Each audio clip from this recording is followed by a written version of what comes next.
Getting what you want takes becoming the person who has it. But what if your doubts are stopping you? Are they dragging you down slowly as you painfully watch the life you could be living slip away? I'm here to tell you that you can change all of this right now by shifting your identity into the person who creates the life you want to live, the you who can't be stopped. And if you think this is about being more disciplined and increasing your willpower, prepare to be wrong. Because when you're truly clear about what you want, willpower and discipline are nothing more than a crutch. You heard that right. Cultivating clarity is a strength, which you'll understand how to do by the end of this video. When you do, it will make using willpower and discipline feel like a weakness instead of a strength.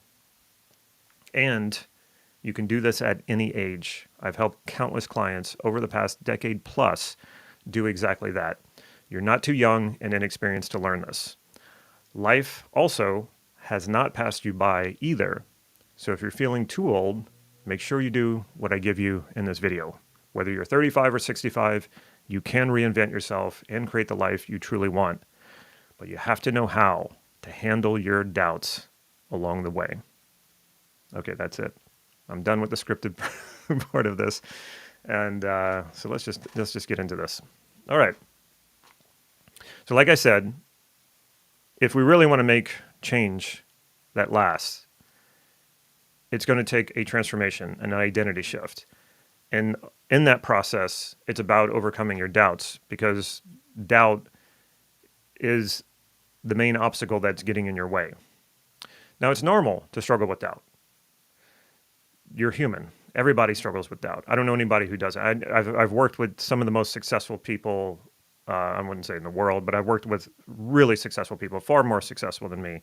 And it is amazing how you can uncover their doubts. And you know, when I'm coaching them, that's part of that process. We have to work on their doubts. And you wouldn't think these people have doubts, but they do.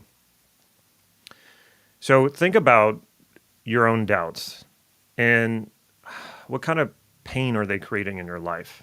How are they standing in your way? So the main thing that I'm going to focus on in this live stream is retraining your brain to automatically overcome doubt. And that's what we do a lot in NLP. We don't want to leave things up to willpower. We don't want to leave things up to discipline.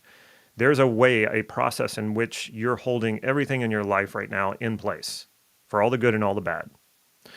We can just take those processes that create that and turn them more on the things you want, so that it becomes automatic.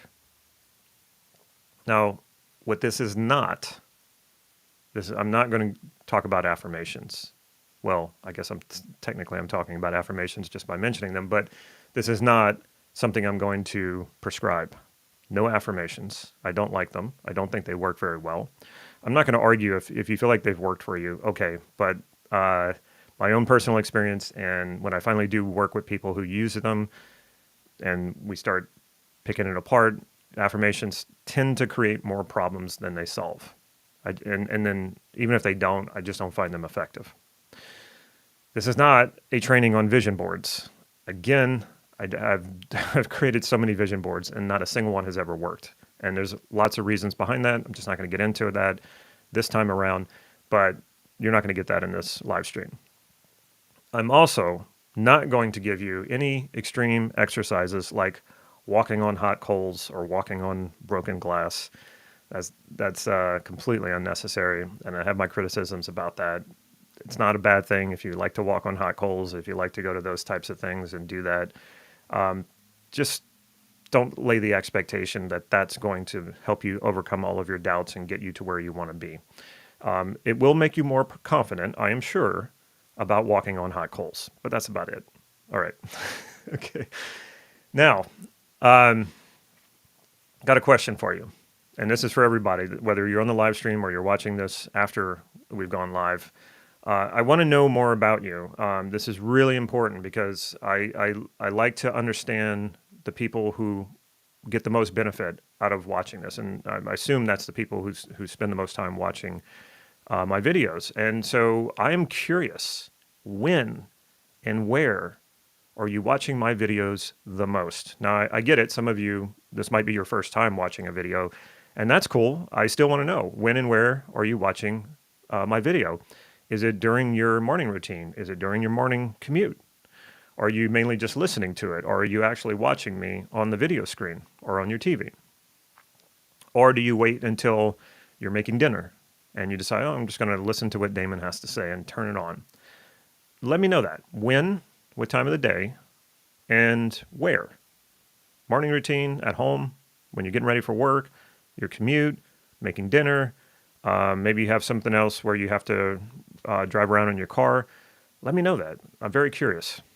Now, the other thing I want to talk about is we're gonna do a giveaway. It's the first time we've ever done this. First time we've ever done this on a live stream. And the giveaway is, many of you have probably noticed, you might even be a part of it already. I have a NLP practitioner training called the Ultimate NLP Practitioner Training, or online training. It is an online training, and it's subscription based, meaning you pay a stupidly low amount of money for a high value training that I put a lot of effort into. 24-day, based on a 24-day practitioner training, which is almost unheard of these days. And I packed it all into one big online training. If you want a year of that for free, I am going to tell you how you can get that for free. Okay? There's a hint. The hint is, take notes while we go through this. Take notes as we progress through what I'm going to give you in this video. That's all I'm going to give you right now. Take notes if you want to be able to be eligible to get a year subscription of the practitioner training. Okay, and even if you are already in it, that's cool. You can still win a free year. So it's not like you're already in it. You're not eligible for this. No, you're still eligible for this. So you can get an extra year for free. All right. The other thing is, we have a free training going on this weekend. Some of you probably have done it before. We do a 2-day weekend training, Saturday, Sunday, and it is packed. I mean, we do values elicitation, overcoming resistance, and we go into becoming who you want to be so you can create the life that you want to live. And it is free. No kidding. It is free. You'll find a link to it in the description below this video. We're doing it this weekend. It is the last time we're going to do it before the end of the year. So if you haven't been to this training, or if you have before and you want to get in so that you can create a plan for 2025, this is the time to do it. So sign up for that, reserve your spot. We have never hit max capacity, but we've come close, right? So you don't want to miss this. Reserve your spot now for that. Okay, now let's get into the training. I was thinking about this a lot, like I mentioned, and I was thinking, what really creates doubt for people? And I was thinking about how people will convince other people who, there's a person who maybe has more influence, and the person who looks up to that person, or for whatever reason thinks that there's some sort of an authority on whatever it is that they're pursuing. And I was just thinking how, if you convince someone that what they want is too difficult, too confusing, or impossible, they're going to give up before they even try. And if you add to that the possibility that they may discover what a failure they actually are, meaning they go after what they want, they fail, and then they go, this must mean that I'm a failure, or that I'm a loser, or that I'm not worthy, or that I don't deserve this. I think this is one of the biggest doubts that people encounter. Why risk it, right? Why risk going after what I want and failing, only to discover the truth about me, that I'm not good enough? That's very scary to a lot of people. I know it was to me for years and years and years, most of my adult life. Now, you probably don't have someone who's telling you those things. You probably don't have someone who's trying to convince you that it's too difficult, it's too confusing, it's impossible, and you might find out that you're a loser. But that's what your doubts are doing. When you have internal dialogue with yourself, you have that part of you that doubts. And that's what it's doing. And this is often what people are calling self-sabotage. And I assure you, you don't actually want to sabotage yourself. You don't actually want to sabotage your success. There are reasons and intentions behind your doubts. And they're positive, believe it or not. Now, I'm not going to go too much into that. We're going to cover that this weekend. But I want you to start getting in the habit of taking your doubts. Anytime you have one, realize that what is driving that doubt is a fear. And then when you can understand that, then you can step back and start breaking it down. Well, what is it I'm afraid of? Okay. What this does is it gives you some distance from it. And you can go into analysis paralysis, so I don't want you to go too far with this. So you break it down enough just to give you distance. You're not going to find answers necessarily that is going to eliminate the doubt. So that's when you might go into analysis paralysis, where you think, well, I got to keep doing this until the doubt goes away. No, it's not going to happen. What we're looking for here is give yourself some space, some distance from the doubt by understanding the fear. The first fear I want to cover, there's 4. The first fear I want to cover is fear of trying. And that was the one that I just came off of. The awful truth that the awful truth that you're going to find is that you're not good enough. And I think this is the one that is the most powerful one. I'd put the most powerful one in the front. The rest get easier, I think. So this idea of like, oh, is that what it is? So when you're experiencing doubts, you want to go for something, you want to create something in your life, or you want to change something about yourself. And you have these doubts popping up. And then you stop and you listen to the doubt and you say, okay, well, what fear is driving this doubt? It might be a fear of trying. A fear of trying because I'm afraid of what I'm going to find out about myself. That's good to know. That's good to know. Doesn't necessarily eliminate the doubt, but it should give you some space. Because at this point, if you don't know this yet, if you haven't listened to enough of my videos, there is no such thing as not being good enough. You have to always look at, well, what are you judging that by? Not good enough. Compared to whom? Compared to what? You can only go into that if you're comparing yourself to someone else. And that is never going to help you. Never going to help you. That is never going to make you happy. It's never going to make you fulfilled. If you're looking for your validation outside of yourself, you've already lost. We call it locus of control. Where do you put the locus of control of your validation? If it's not coming from you, change that right now, because it'll never be beneficial to you to look to others or even events, or like whether or not you succeed or fail, as validation of who you are. That's never going to work for you. The other fear of disruption. You're afraid that you'll compromise what you already have if you really go for what you want. I'm on my second marriage. I have 2 kids, 2 teenagers. And when I came face to face with, hey, I'm miserable. My business is making me miserable. My marriage is making me miserable. None of this is working out. And I've tried, not for lack of trying. I tried. But I was also afraid to disrupt that. I was afraid to disrupt my misery. I was afraid that if I left and went on to do what I wanted to do, what I knew was going to fulfill me, or even I didn't even know that yet, but I knew there was something else better for me. There was a huge fear of disrupting that, a huge fear of what is my relationship with my kids going to be like when I move out, and what's going to happen to my insurance business, and it was going to be a huge upheaval. So that's, I think, what a lot of people are dealing with when they have doubts. Well, this is going to disrupt everything. Yeah, it is, but that's kind of what you want. If you're not happy, if you're not fulfilled, if you're miserable, you need a disruption.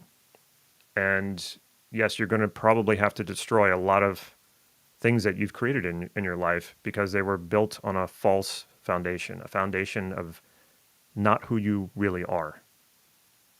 And yeah, you got to let those things go. It's not easy. But understanding this is part of the primer to get ready for that. Now, another one is fear of what others will think of you.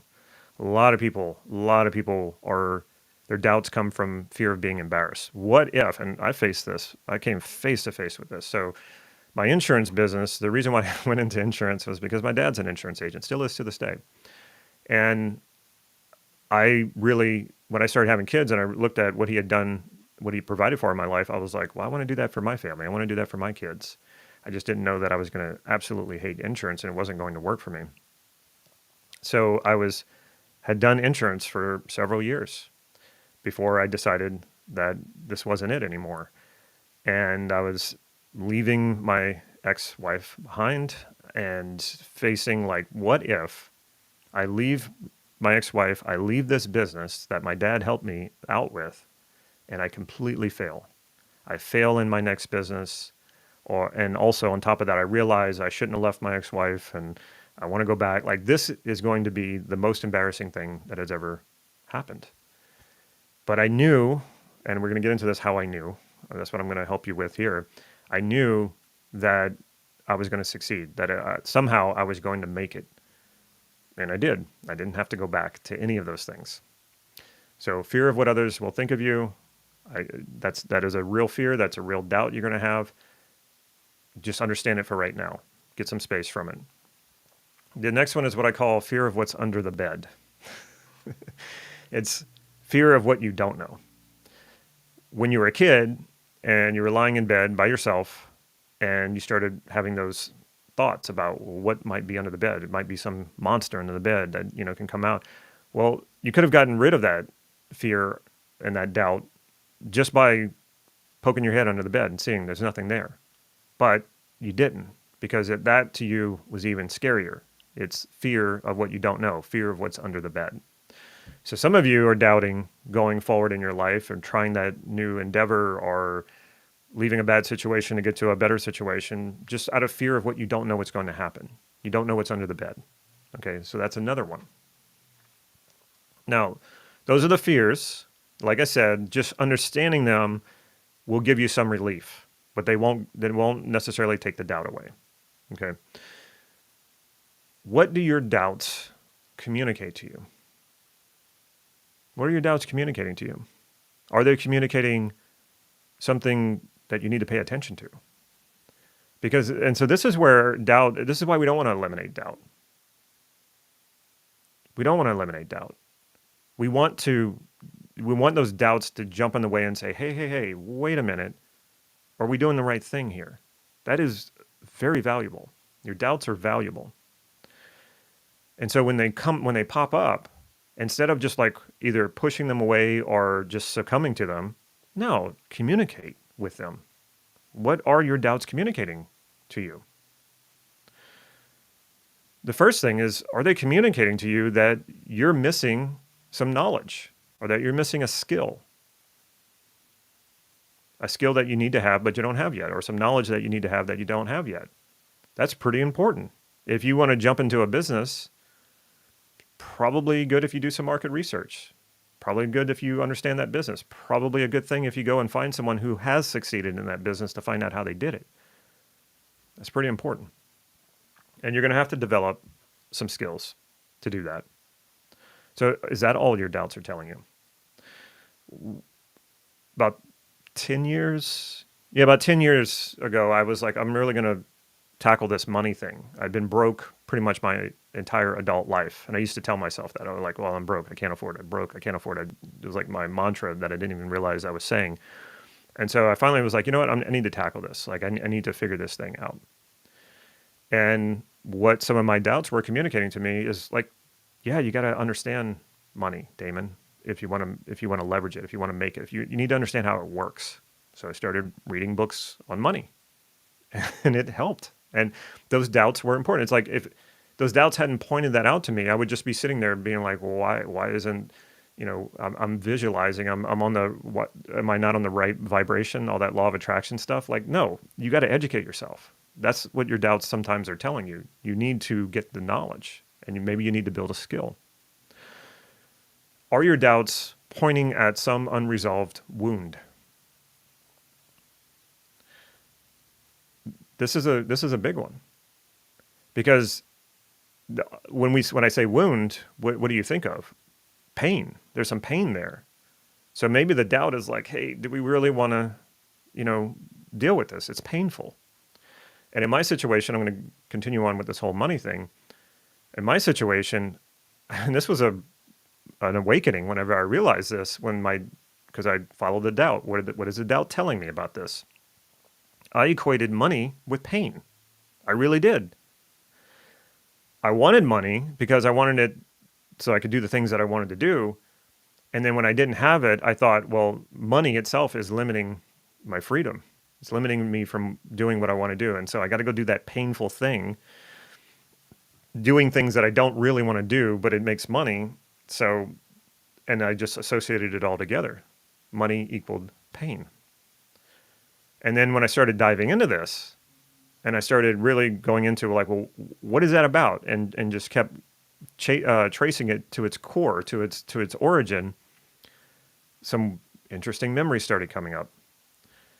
My parents argued a lot when I was a kid, and majority of those arguments were around money.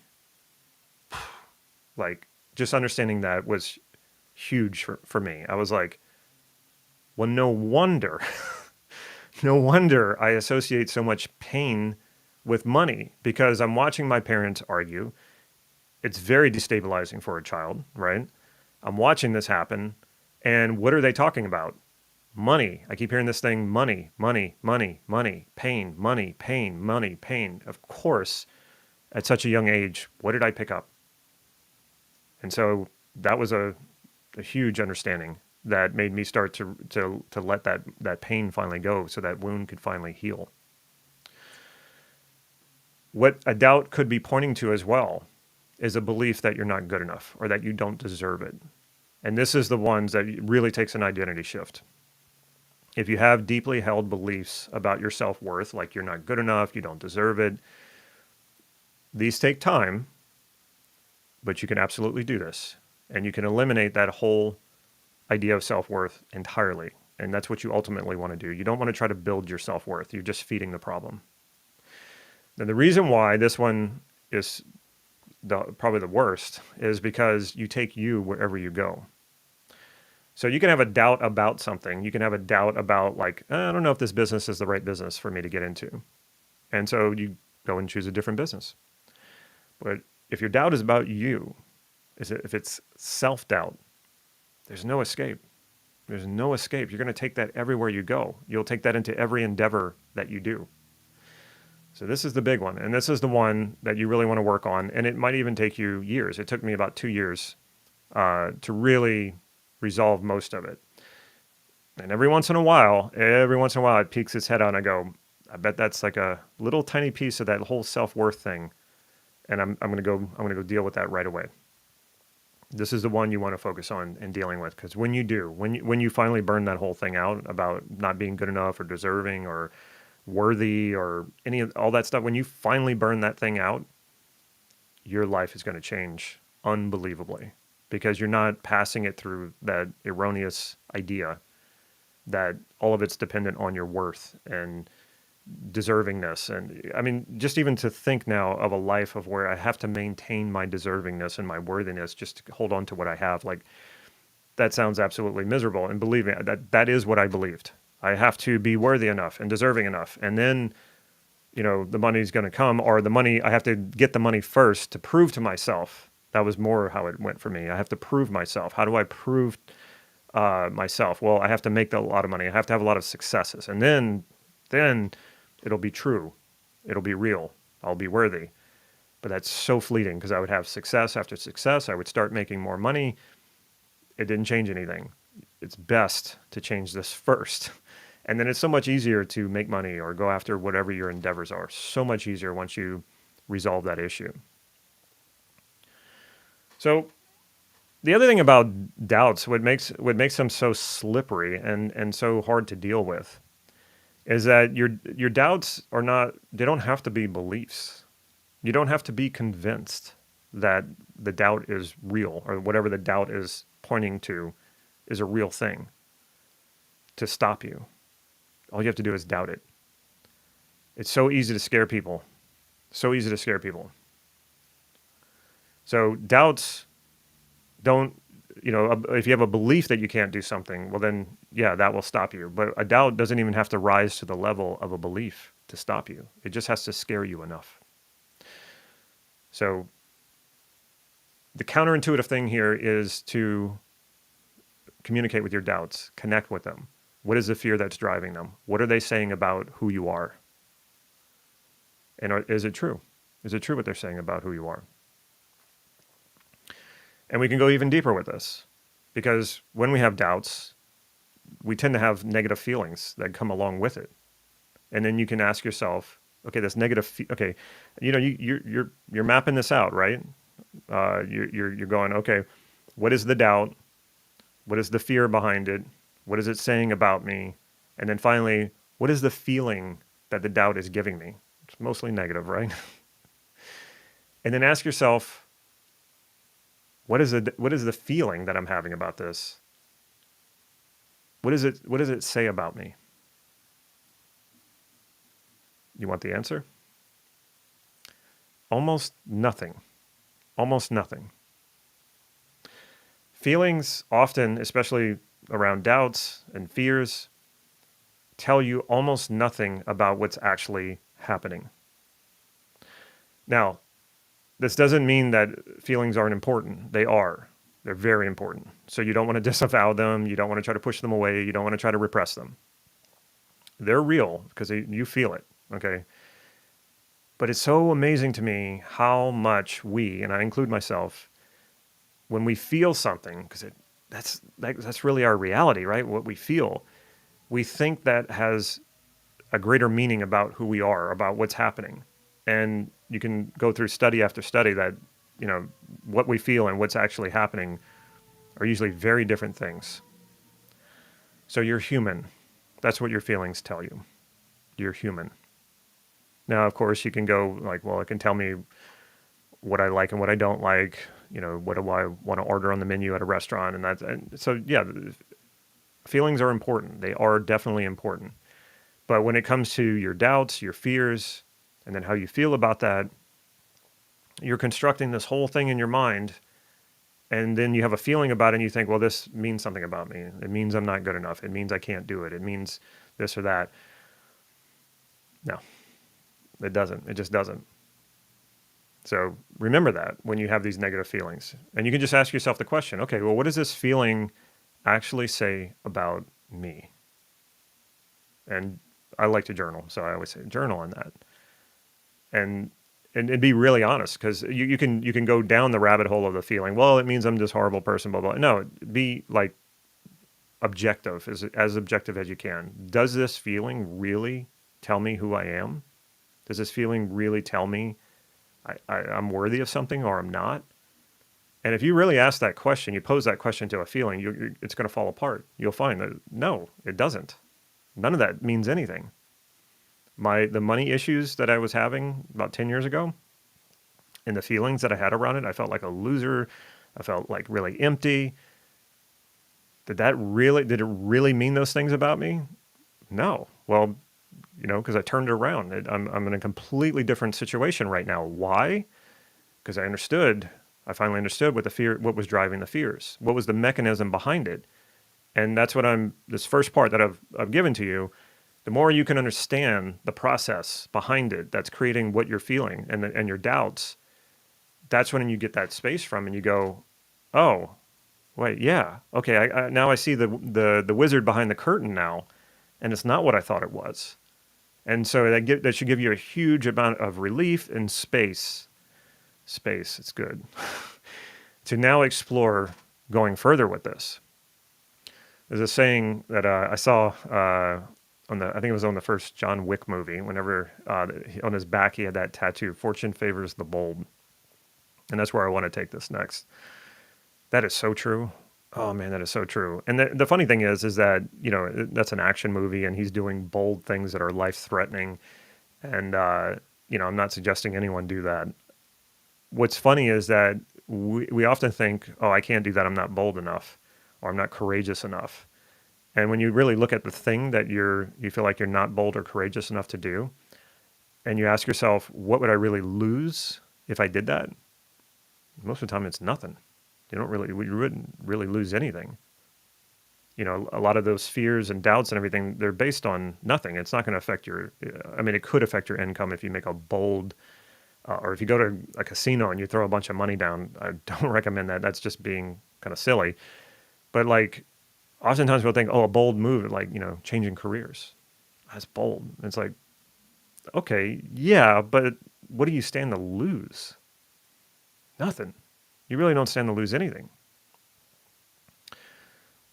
Whenever I got a divorce, I was like back in the dating scene at 37 years old. And I was in a situation where, like, okay, I own a business, so I'm not going to date my coworkers because they're my employees. I'm not going to date my clients. What do I do? Online dating, the odds are not very good for men on online dating. And so I was like, I think I need to actually go and approach a woman who I think is attractive. And that's how I'm going to get to know and start dating again. And that felt extremely bold. And most people do think that that's extremely bold, to just walk up to someone you don't know and say hi, and I think you're attractive and all of that. And then I was like, but what would I really lose if I do that? I mean, what is the worst that can happen? So you can say no. and that's it. And I was like, okay, yeah, I'm going to go do this. Getting on YouTube, I consider myself an introvert. Most people disagree with that. I do a lot of extroverted activities, but that does not mean that I'm an extrovert. Getting on YouTube, a lot of people are like, well, that's pretty bold. Well, it's like, well, yeah, but nobody watches you at first. Nobody's going to see your videos at first. So you get a lot of time to figure it out. So it did seem really bold the first time I did it. And then it was like, okay, well, nobody's watching. I didn't get any views on that video. Let's do another one and another one and another one and another one. And then gradually I was like, yeah, what would I have to lose by doing this? Even though it seems bold and courageous. It's not a big deal. It really isn't. I'm not going to lose my income. I'm not going to lose my kids. It's like not a big deal. But most of the time we think these things are such a big deal, and they're not. So it's a good thing to ask yourself, what do you really stand to lose in this? So courage is something I needed to understand. And a lot of times I think people think that courage is being fearless. It's not. Being courageous is not being fearless. Courage is experiencing the fear and still doing the thing anyway. That's what courage is. And so if you've done this first part that we went through, now you've got a much better understanding, a realistic understanding of your fears. Okay? Your fears are probably still there, but now you can start looking beyond them. You've got some space. You've got some relief. Courage is saying, okay, yeah, still have these fears. They're still there. You might even be able to acknowledge that they're not rational. And then you're going to do it anyway. Believe it or not, I fly a lot. I travel a lot, love to travel, and I fly a lot. I still get nervous when I experience turbulence on a plane. There are times where I still get nervous getting on a plane, but I know that it's very safe. I consciously know that. And so I'm not going to let the fear stop me. So courage is not that you don't feel fear. It's that you don't let the fear stop you. And you can absolutely do this. So this next part is we're going to build some context around doing what you want to do. This is, I think, a huge missing piece from people when they set goals. They don't understand building a context around this. And if you've done some NLP, the well-formed outcome, which we do teach in the practitioner training, by the way, the well-formed outcome is the reason why it works so well is because what you're really doing is not just focusing on a single goal and being like, okay, I got to do this thing. You're building a context around it. So that's what we want to do. And when you have a context around going after what it is that you want, it keeps you from crashing. It's like the support structure that you're going to build around, it's like the scaffolding around a building when they're building a building. That's what context is. So we're not going to spend a lot of time on this because I need to get through everything that I want to teach you, but you want to make sure that you spend some time when this live stream is over.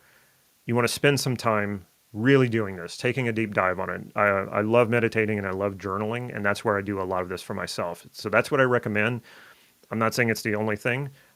Something else that used to work well for me until I was married was taking walks. But now I always take walks with my wife, and we like to talk a lot. So I don't really get walk time. I don't really do this during walk time anymore.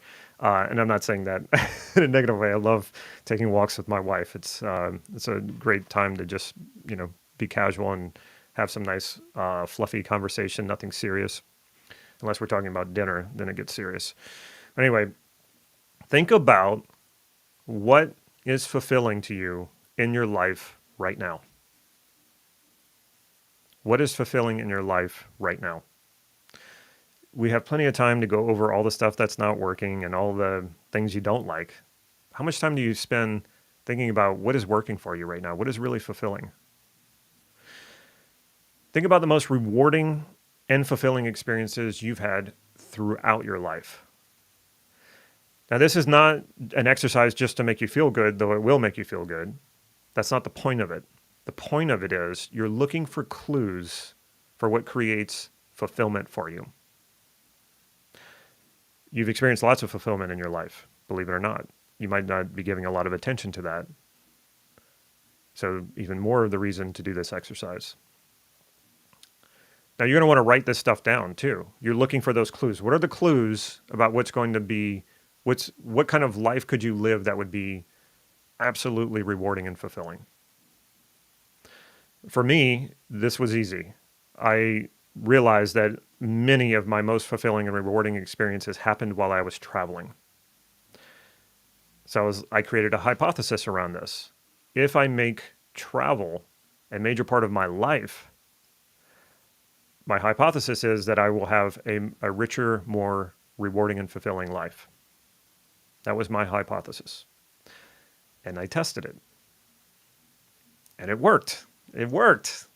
I love travel. I travel so much. I actually probably need to start slowing down a little bit. And I just made that, designing my life, I was like, this is what I want. This is what I want to do. I also made a hypothesis of my business. What kind of business do I want to do? And I hypothesized that I wanted a business where I could work a minimum amount of hours that I choose, doing something that I love, that didn't require anything more than a laptop and a camera so that I could work and travel at the same time. Before this, I had an insurance agency, an insurance business, and I was stuck in an office and I hated it. I didn't like it at all. I wanted to go where I wanted to go, when I wanted to go, and work when I wanted to work.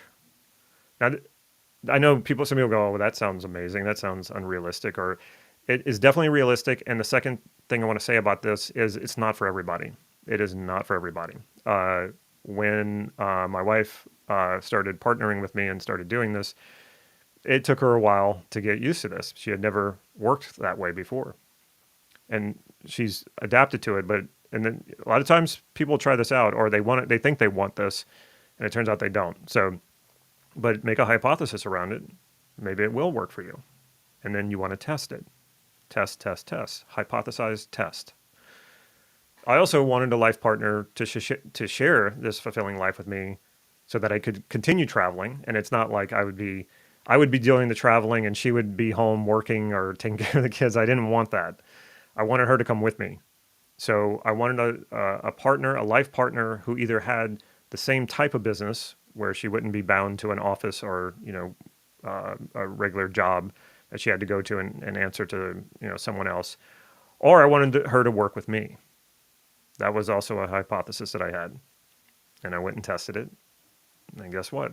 It worked incredibly well. Now I'm giving you all the ones that worked. I didn't make a list here of all the hypothesis that I tried that didn't work, but I can tell you one of them was my insurance business. And that was before I learned NLP. It was before I knew the stuff that I know now. But that was a hypothesis. I thought if I start this insurance agency, I'll have the freedom that my father has. I'll be able to make however much money I want to make. And then life's going to be great. And none of that worked out that way. So tested it, and it was a very expensive, in more ways than just money. It was a very expensive test. What I could have done, looking back on it, is I probably should have tried out working for an insurance agency. Do I even like this? But no, I wanted to jump headfirst into it. And, I paid a price for it, but I also learned a lot. And it was also when I was finally able to make that business successful that I was able to step away from it and work on the business that I truly wanted. Now, at this point where you've got some clarity about what you want to create in your life, a lot of teachers would say to you, or a lot of gurus would say to you, okay, who do you need to become in order to create the life you want? It's a great question, but almost no teachers teach you how to figure that out. But I can tell you how. And I'm not going to go too deep into it because we're running short on time. I have a hard stop at the hour. I've done tons of videos on this, and we will go in depth with it. It'll be interactive, and we'll walk you through every step of it this weekend for that live training that I told you about. Again, the description is the link is in the description. We will go in depth in it this weekend, and if you can't make it this weekend, I've done several videos on this, and we give out free PDFs on how to do this, and it's a values elicitation. How you find out who you need to be is in that values elicitation. And values elicitation is just basically you take what you want. It could be a goal, or usually we start with something tangible, and then you say, what is important to me about getting this or accomplishing this or having this experience? What is important to me about this?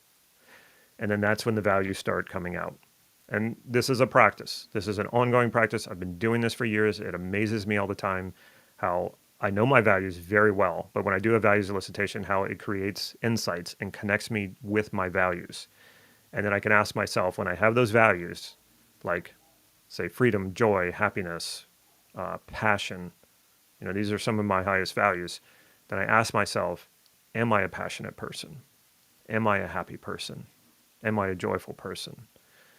That's when you find out, are you your values? And if you're not, if you don't, it doesn't feel certain and solid, that's who I need to become. I don't need to be I don't need to be like anyone else. You don't ever want to be like anyone else. You want to be what you value. That is the most powerful thing, when you become what you value. All right. So if you want to deep dive on that this weekend, come to this weekend, and you're gonna see it will change you just by understanding what your values are. And then when you go further with that, life will never be the same again. So real quick, when you're in doubt, or when someone is in doubt, what do most people do? They wait. They wait. I would like to say they don't do anything, but more their mindset is a waiting mindset. So the reason most people aren't creating that life that they want to be living is because they're waiting. And that's the worst.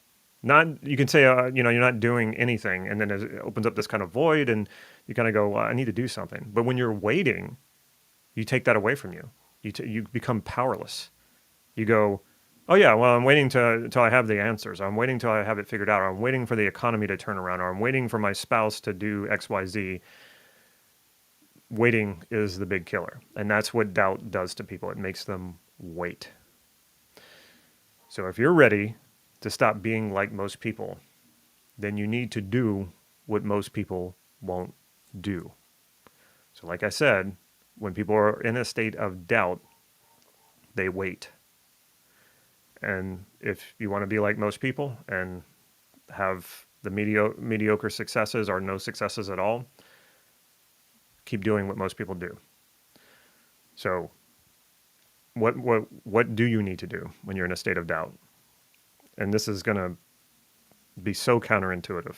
It's even going to feel dangerous and destabilizing. But it's the thing that is going to change it for you. And that is, you're going to take action. You're going to take action when you feel doubt. And not just any action. I'll get to that in a moment. So this is like the most counterintuitive thing. When we're in a state of doubt or confusion, right?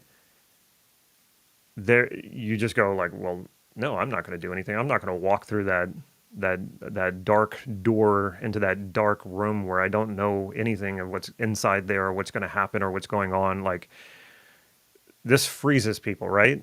And you hear me right now telling you to take an action.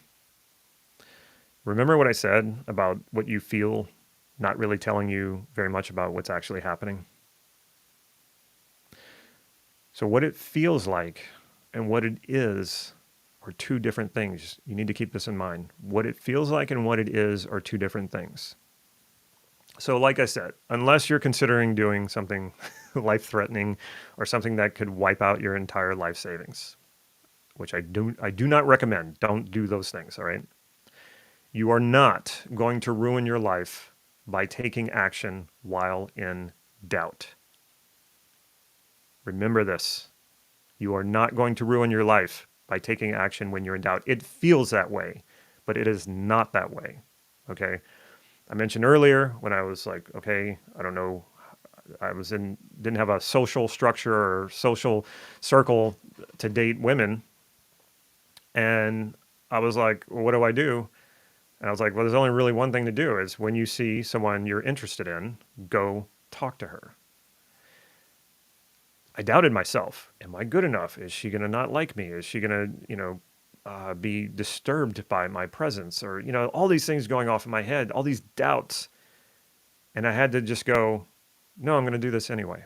Because the truth is, what can really happen that's so bad? Even if her boyfriend's nearby.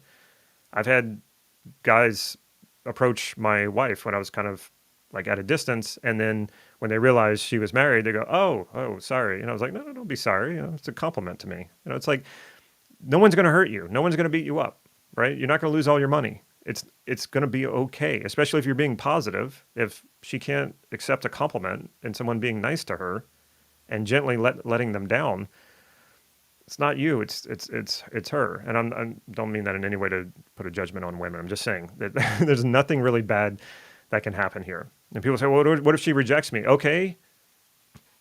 After she rejects you, you can look down at yourself, look at yourself in the mirror. You're still you. You're still the same person. Nothing's changed. And that's what I had to tell myself.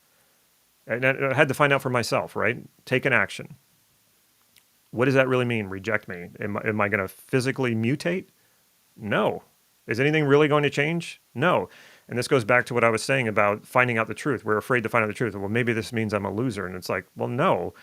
When I started doing this, women were they thought it was, not every one of them, but they thought it was great. Like somebody interrupting their day to say something nice to them. They were like, so many times it's just like, hey, I have a boyfriend, but you just made my day. So, I'm not interested, but thank you. Like that made me feel good. I was like, okay, not a problem. Nothing lost here. And it was exhilarating because I overcame a fear. So trust me when I say take an action. If you want abnormal success, you have to do what normal people won't do. So when in doubt, take action, but not just any action. And you really need to listen up to this one because it's important. You got to get this part right or it won't work, because I've seen many people go, oh, okay, yeah, I'll just go take an action. Damon tells me, when I'm in doubt, go take an action. Everything's going to be fine, right? And then they take an action that has no stakes involved, that doesn't really do anything, doesn't test anything. It doesn't directly test that doubt that they're having. They do something super easy, like let's use the example of approaching a woman. So they go, okay, yeah, I'm gonna take an action. And then they go ask the woman for directions to some place when they really don't need directions to the place. But they feel like, well, I'm doing something, I'm taking an action. It's like, no, you missed the point. You lost the plot. There needs to be stakes involved. When you take an action against a doubt, there needs to be stakes. There needs to be something consequential, like being rejected or whatever you're trying to do fails. If you fail at something, you're going to learn something. It's not the end of it. But if you go into the feelings of like, oh, this means this and that about me, and then you have to go back to like, does this really mean this about me? Do these feelings really mean this? Okay, you can have those awful feelings, those negative feelings, and you can say, okay, I'm having these feelings, but what do I know? They don't really tell me anything. They don't really tell me anything about who I am. They just, and they'll pass. Especially if I don't cling to them and go, oh, this must mean something about me. They'll pass.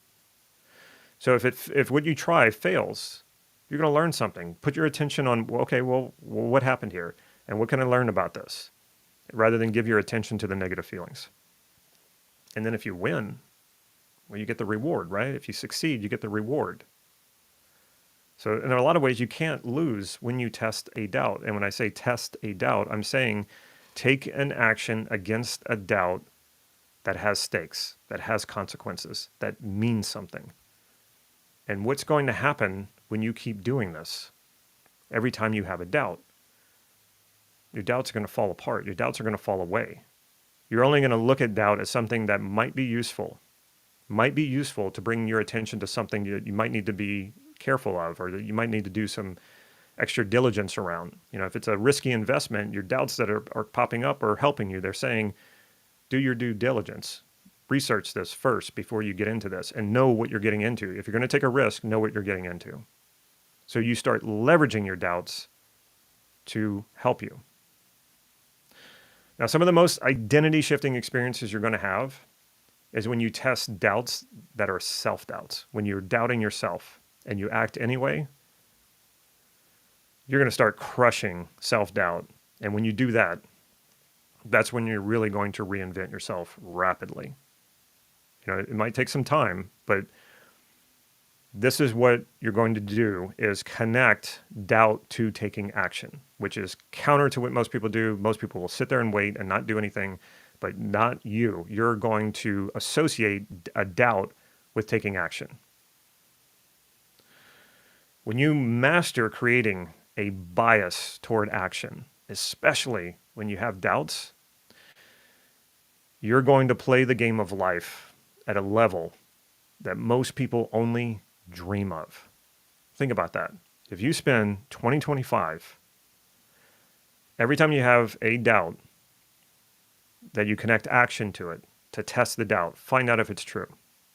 So every time you do that and you build this bias towards action, what do you think by the end of 2025, what do you think your life is going to be like? I think you know. All right.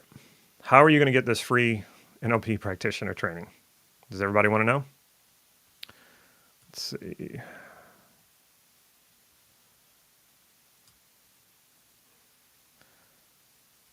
Okay. All right, here's what we're going to do. I hope you took notes. What we're going to do is you're going to email your notes to support@selfconcept.com. Support@selfconcept.com. Support, SUPPORT, @ selfconcept.com. There's no hyphen in it. Selfconcept.com. You're going to email your notes to support@selfconcept.com, and those are going to be evaluated, not by me. So don't try to bribe me into this. Somebody is going to evaluate your notes, and whoever has the notes of that was very thorough, that I don't even know what they're judging it by, but just make your notes thorough and clear. That's what I can tell you. You're going to get a free 1-year subscription to NLP Practitioner, the one that I created. And like I said, even if you're already in it, it's okay. You're just going to get an additional year. All right. I have really enjoyed this, and I will look at your questions if you have any in the comments, and I will respond to them. But I need to give myself a break and get to another appointment that I'm already late for. But I got to say, thank you so much. I love sharing this stuff, and I love this community and connecting with all of you. So I'll keep doing this, and I will keep doing my other type of videos too, my scripted ones. So look forward to that. All right. Take care, everybody.